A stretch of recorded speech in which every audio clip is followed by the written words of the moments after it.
Nigerians are dealing with some of the worst inflation in the world, as food prices and other critical items continue to rise 20% year on year, with little change in the wages for the regular workers. And this has left the Nigerian central bank with a dilemma. Do they try to fight inflation at the risk of a recession or even a depression? Or do they allow inflation to continue to rise at the risk of political and social unrest, as regular citizens find basic needs more and more unaffordable? Let's talk about what happened, why the Nigerian central bank is in a really difficult position, and what Nigeria can do to pull out of this inflationary cycle, and whether it makes sense to invest in the Nigerian economy. First, the backstory. In March of 2020, commerce in the world stopped. Countries throughout the world closed their borders as the Western world warned of a new pathogen. Erring on the side of caution, Nigeria, along with most every country in the world, listened to the advice of Western health experts, even though they knew that limiting trade would be devastating to their economies. With tourism, trade, and many other industries shut down, Nigeria's economy took a massive hit,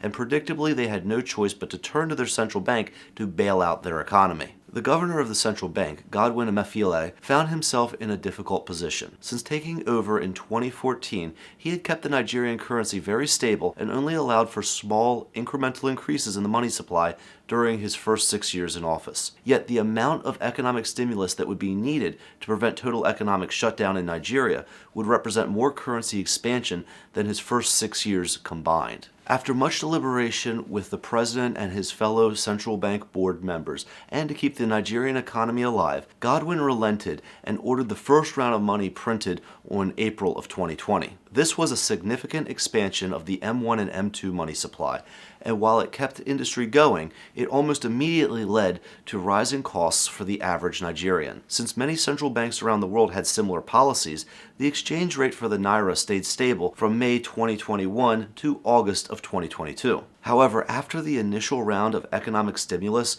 when most of the other central banks in the world were reining in their monetary policy, the Nigerian bank again printed more money in 2022 under what many believe was political pressure. As a result, inflation started to rapidly rise in the second quarter of 2022, resulting in the difficult economic conditions that we see today. The central bank finds themselves in a tight spot because it's almost impossible to unprint money, and the policies necessary for fighting inflation after the money is printed are not pleasant. So what is likely to happen? Standard economic practice for dealing with inflation is to raise interest rates to cool down the economy, sell government bonds in the open market to take excess cash out of the economy, tighten bank lending requirements, and to signal to the market that the money printing is not going to continue.